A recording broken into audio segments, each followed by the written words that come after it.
Gracias. Bueno, les comentaba de que qué es lo que estudiamos del motor, cuál es el dominio de interés de ese motor. Y en particular vamos a estudiar la inyección de combustible en ese motor, parametrizando algunas cuestiones como son la geometría del pistón y el avance de la inyección, y vamos a ver los resultados obtenidos. Para introducir lo que es la inyección de combustible, cuál es nuestra técnica, que tiene como principal característica que se basa en partículas. Acá tenemos un esquema de inyección que ya un poco detalló César, pero primero quiero comentarles cuál es la motivación que está detrás de este estudio. En los últimos tiempos, tanto como en Estados Unidos o en Europa, hay leyes que restringen las emisiones de los motores de combustión interna. Habrán escuchado hablar de Euro 3, Euro 4, Euro 5, que van limitando. Yo voy a ser un poco reduccionista, principalmente lo que es la cantidad de particulado y los óxidos de nitrógeno. También ahora están limitando lo que son las emisiones de dióxido de carbono, para lo cual eso genera una presión a los investigadores y los que están encargados de hacer los diseños de los motores para que los motores cumplan con esas exigencias. En particular, ¿qué se ha hecho para tratar de cumplir esas exigencias? Bueno, trabajar sobre la inyección y la combustión. ¿Cuál es el concepto que uno trata de que cómo quema bien un motor? Bien, es evaporando todo el líquido inyectado de forma homogénea y que la combustión también lo sea así. Para lo cual, el objetivo que tenemos en la inyección es de generar gotas cada vez más chicas, y en eso el inyector tiene un rol principal. Y básicamente para generar gotas chicas lo que vamos haciendo es achicar el orificio de salida. Como que tenemos que mantener un caudal de inyección, al ser el orificio de salida chiquito tenemos que aumentar la presión. Por lo tanto, todos los sistemas de inyección, tanto diésel como inyección directa de nafta, han convergido al uso de grandes presiones e inyectores con boquillas pequeñas. Como les comentó César, podemos dividir la inyección de combustible en tres grandes etapas. Desde una primera etapa donde tenemos la presión en el rail de inyección, que comunica la presión generada por la bomba de combustible a la presión que se encuentra dentro del cilindro. Eso genera una diferencia de presión que se convierte en energía cinética, movimiento del líquido, para generar sobre eso. Acá es muy importante cómo se desarrolla el flujo, ya que puede aparecer cavitación y de alguna forma nos determina la velocidad inicial. Posteriormente, y bien cerca de la boquilla de inyección, tenemos un líquido, un chorro líquido, que si lo filmamos vemos que tiene la forma de chorro, y ahí es en donde denominamos atomización primaria, para luego ese chorro se va estrechando, se va afinando hasta desaparecer, en donde vemos una nube de gotas que a su vez sucesivamente en cadenas se van reduciendo por los fenómenos de atomización, para luego evaporarse y generar lo que es el vapor de la nafta dentro del cilindro. Pero ahí todavía falta, porque si bien tenemos todo, convertimos una fase en otra, el vapor de nafta se tiene que mezclar con el aire para generar lo que es una mezcla estequiométrica, entonces poder tener una combustión rápida y total, completa. ¿Cómo simulamos nosotros la inyección para que sea eficiente desde el punto de vista computacional? Bien, la principal hipótesis que utilizamos, o aproximación, o que dejamos de lado, no nos interesa saber la forma de la interfaz de la gota. O sea, si bien esto es flujo multifásico, el actor principal del flujo multifásico es la interfaz entre las dos fases, nos interesa mucho la forma, nosotros consideramos que esa forma es esférica. O sea, las gotas son esféricas y lo único que nos interesa es cómo esa gota se va a mover, cuáles son las fuerzas que intercambia con el aire, cómo se va a enfriar o calentar dependiendo de la temperatura del aire, y también si se va a evaporar o no, dependiendo si está en una zona donde hay aire puro o está en una zona donde hay vapor de nafta saturado. Computacionalmente, cada gota es un punto, le llamamos partícula o parcela. Digo parcela porque además tenemos una hipótesis adicional que también nos ahorra esfuerzo computacional. Todas aquellas gotas que están próximas una de otra, adoptamos que tienen la misma velocidad, tienen la misma temperatura y sufren de los mismos intercambios con la fase continua. Por lo tanto, si están cerca, las agrupamos en una entidad llamada parcela que tiene partículas. Entonces reducimos el tamaño. Ejemplo, en este ejemplo de la figura tenemos 8 partículas dentro de una parcela. Entonces todos los fenómenos de estas partículas las computamos una sola vez para cada una de esas gotas. Como bien les dije, no estudiamos en detalle la interfaz ni tampoco el flujo interno de la gota, porque la gota termina siendo un continuo, un fluido en donde tiene velocidades internas, incluso hay recirculaciones, se pueden observar. Pero bueno, eso nos cuesta quizás toda la fuerza que gobierna este fenómeno de atomización, que son los fenómenos de interfase, que son los que generan que la gota, que el chorro primero se desintegre en gotas y esta aún en gotas más chicas. Para eso nos valemos de modelos, son modelos, no simulamos lo que pasa, sino que de alguna forma los aproximamos con métodos heurísticos, empíricos, en donde en particular, como la atomización tiene varias etapas, nosotros adoptamos un modelo híbrido que combina 3 fenómenos particulares. El primer fenómeno tiene en cuenta la inyección, la turbulencia que está presente en el chorro líquido. O sea, como habíamos visto, tenemos mucha presión en el rail, el flujo sale a alta velocidad y tiene turbulencia. Esa turbulencia va generando pequeñas onditas que luego con la interacción aerodinámica se van agrandando y en un momento generan una inestabilidad que se desprende. Eso es lo que nosotros usamos como materia prima para decidir si la parcela se va a convertir en múltiples parcelas y vamos a representar así el proceso de atomización. Además de la turbulencia tenemos en cuenta la fuerza aerodinámica que está en el borde del chorro líquido. La fuerza aerodinámica genera inestabilidad, en este caso nos basamos en la teoría matemática de la inestabilidad de Kelvin-Helmholtz. Y finalmente las gotas.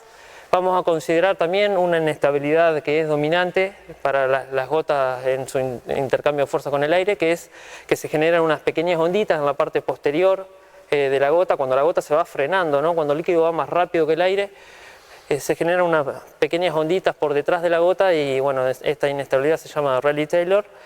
Nosotros esos 3 fenómenos tenemos un diagrama de decisión, un algoritmo que evalúa qué fenómeno domina por sobre otro y entonces vamos decidiendo finalmente cuántas gotas se generan y el diámetro de estas. Cada modelo tiene su precisión al respecto. Nuestro modelo lo comparamos con método experimental, en particular con un estudio de un trabajo en particular que se basó en un inyector propuesto por la red de combustión de motores, ESN por sus siglas en inglés, el cual es un organismo que está en Estados Unidos que se encarga de proponer test y problemas y generar una mesa redonda de discusión sobre lo que estamos hablando, inyección y combustión, para poder avanzar en el tema y poder cumplir con las leyes que nos restringen las emisiones. En particular el inyector es un inyector multiagujero de 8 orificios, fabricado por la firma Delphi y los experimentos están pensados para inyección directa de nafta.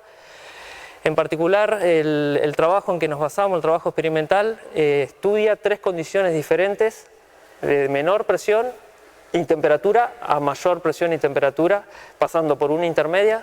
La de menor presión es coherente con una inyección temprana en el cilindro y la de mayor presión y temperatura es ya inyectando más cerca del punto muerto superior, en donde ya tenemos aire comprimido en el motor. Este es nuestro dominio de estudio, es un paralelepípedo en donde ubicamos el inyector en el centro de una de las caras. Acá un poco referencia a los tamaños de malla, en donde vamos a resolver el fluido, el aire y la especie del vapor de nafta. Nosotros tenemos precisión de dónde se encuentra el vapor de nafta y dónde no, porque interactuando con el spray, bueno, decidimos lo que es la dinámica de la evaporación. En estos videos tenemos las 3 condiciones que les comentaba: menor presión a la izquierda y mayor presión a la derecha. Estos son los resultados numéricos, en donde lo que hacemos es para cada parcela que tenemos, bueno, la pintamos de color blanco con una cierta opacidad o transparencia, de forma que cuando hay muchas gotas se vea más blanco y cuando hay poca población de alguna forma se vaya esfumando en el negro. las partículas desaparecen porque se evapora. Como vemos, la penetración en el caso de la condición de mayor temperatura es mucho menor, o sea que hay tanta energía para evaporar el líquido que directamente el líquido no alcanza posiciones mayores, además de que al ser más denso el aire, porque si hay más presión y más temperatura y estamos conservando masas más denso, tenemos mayores fuerzas de drag, para lo cual el flujo no avanza. Lo contrario pasa con la condición de la izquierda. Acá tenemos capturas laterales, a la izquierda tenemos los resultados de la simulación, con los contornos en rojo de los resultados experimentales. Esto es líquido, son fotos en donde hay diferentes técnicas experimentales que después con postproceso de imágenes permiten determinar estos contornos azules son estos mismos rojos, por ahí hay diferencia de escala. Nuestro modelo predice muy bien lo que es la sensibilidad al cambio de la presión y la temperatura y también las penetraciones finales del líquido. Por ahí hay algunas diferencias, como se puede ver esta porción de líquido que acá no se encuentra, algunas diferencias de ángulo, acá tenemos líquido más lejos y nosotros acá llegamos un poco más cerca, pero en líneas generales son resultados muy buenos. En este caso tenemos el vapor. Lo que se trata de representar acá es un contorno que delimita la frontera. De un lado hay vapor, del otro lado hay aire. Eso en realidad es un límite arbitrario en donde todos se ponen de acuerdo para tratar de presentar lo mismo. Acá tenemos nosotros con nuestras herramientas de postproceso los resultados, generamos isosuperficies de vapor. Estas son figuras 3D que están vistas desde un corte lateral. Acá tenemos los cortes, también tenemos diferencias con presencia de vapor por fuera de lo que se ve en lo experimental, pero capturamos muy bien la morfología, este globo que se presenta acá, por ejemplo, si uno lo ve a grandes rasgos, la evolución temporal y la sensibilidad a la presión y a la temperatura está muy bien representada. También destacamos los perfiles de vapor tienen un ensanchamiento brusco a partir de una determinada distancia, eso también lo capturamos bien. Y finalmente presentamos lo que es la penetración de líquido y vapor en función del tiempo. Como les comentaba en el bloque anterior, además de poder visualizar con herramientas gráficas, podemos hacer cómputos numéricos y presentar los valores en forma de curva que nos permite comparar con el postproceso que se realizó sobre el experimento. Arriba tenemos la penetración de vapor y debajo la penetración de líquido en función del tiempo. La penetración de vapor y de líquido es el punto más lejano en donde existe líquido y vapor respectivamente al inyector, a la boquilla de salida. También los resultados son muy buenos. Cabe destacar que estos resultados son buenos después de mucho trabajo de ajuste. Detrás de estas gráficas hay cerca de 400 simulaciones en total, en donde hemos utilizado conceptos. Yo le he preguntado a César de cómo él ve la dinámica. Recuerden que teníamos fenómenos que representan la atomización de una gota, en donde son cuentas algebraicas, algunas odes muy chiquitas, pero nada más. César tiene acceso total a qué está pasando, tiene de alguna forma un acceso a la realidad, si se quiere.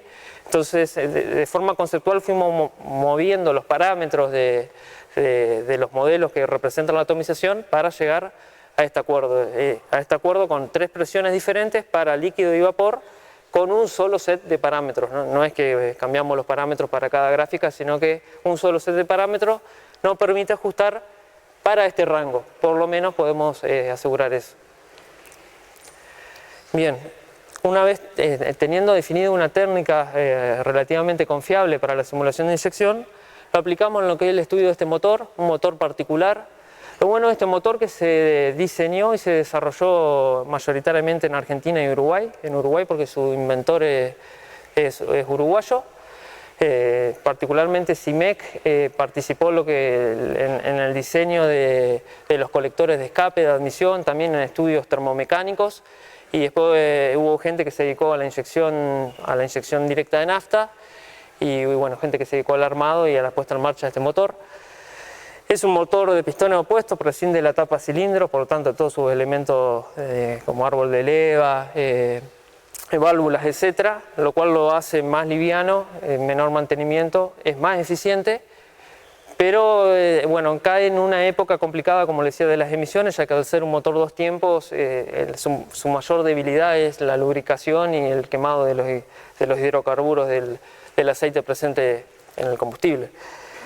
El funcionamiento es parecido a una moto de dos tiempos. Básicamente, en comparación con un motor de cuatro tiempos, se condensan lo que es la carrera de escape, de trabajo, escape y admisión en una sola carrera, en donde la expansión de los pistones genera el trabajo y a su vez el pistón de la derecha abre las lumbreras de escape, luego el de la izquierda abre la admisión, los gases frescos barren el escape y ya estamos listos para comprimir de vuelta y repetir el ciclo.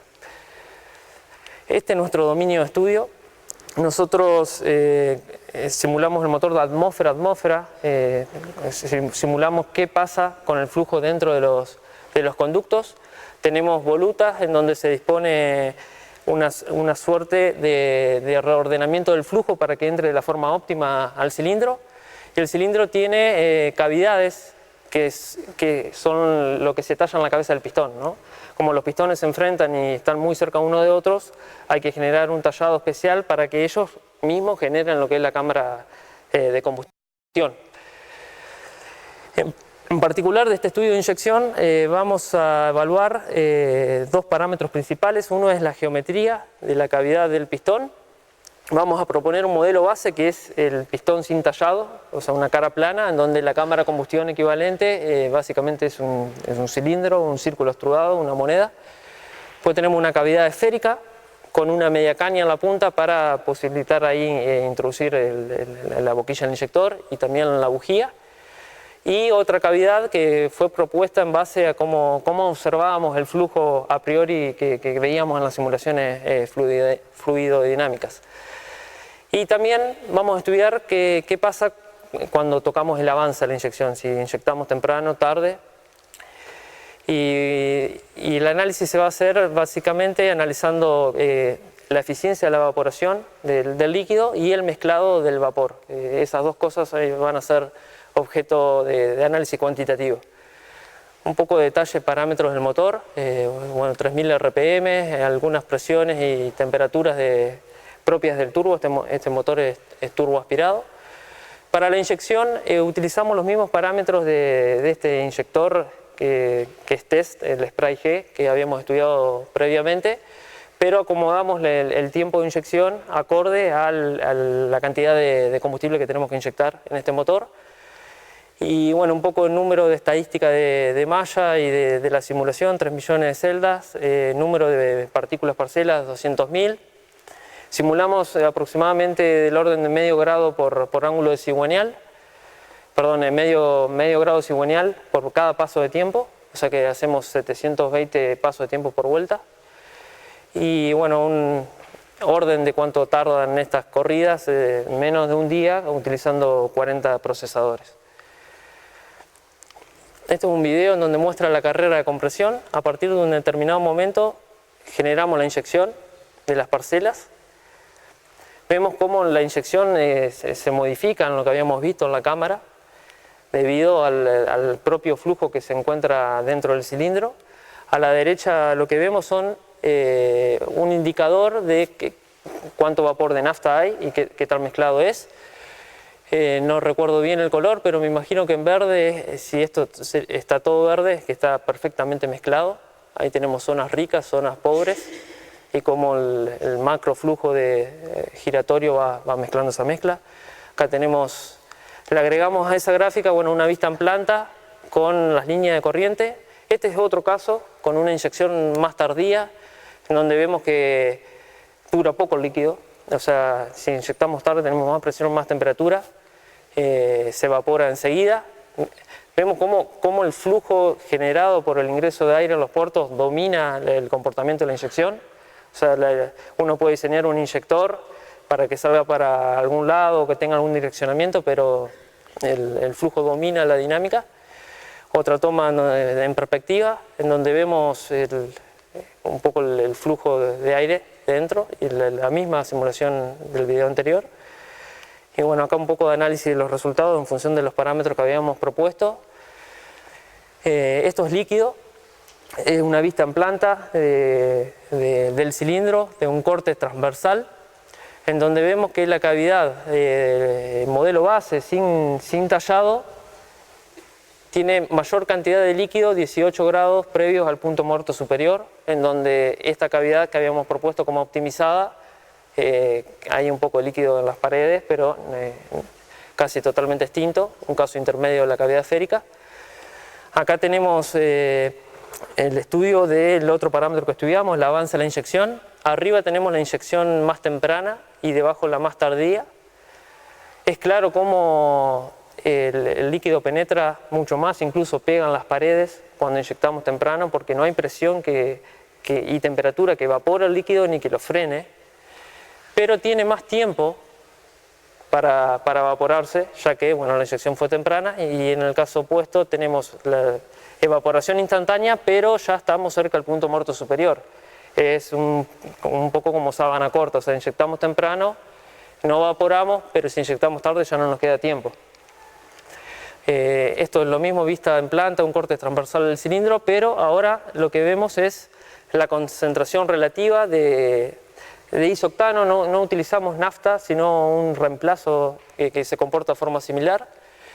El valor de 1 es una mezcla estequiométrica. Vemos que 36 grados posterior al punto muerto superior, en donde esto es una simulación de inyección sin combustión, ¿no? Ya tendríamos que haber disparado la combustión.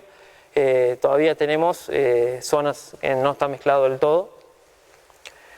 Otra vista transversal en donde se puede ver cómo la cámara de combustión perfecta es una esfera, ¿no? En donde tenemos la mínima superficie posible.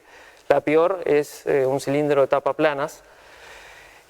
Bueno, por factores de construcción no se puede tener una esfera, tenemos que localizar lo que es la bujía, el inyector, y vemos cómo se concentra nafta en zonas en donde quizás la combustión no va a entrar tan fácil, lo cual eso seguramente va a ser fuente de particulados en los gases de escape. Y finalmente, bueno, análisis cuantitativo, algunas curvas tanto de cantidad evaporada, tasa de evaporación. El CFD nos permite computar casi lo que uno se imagine y que pueda tener alcance con los datos primitivos.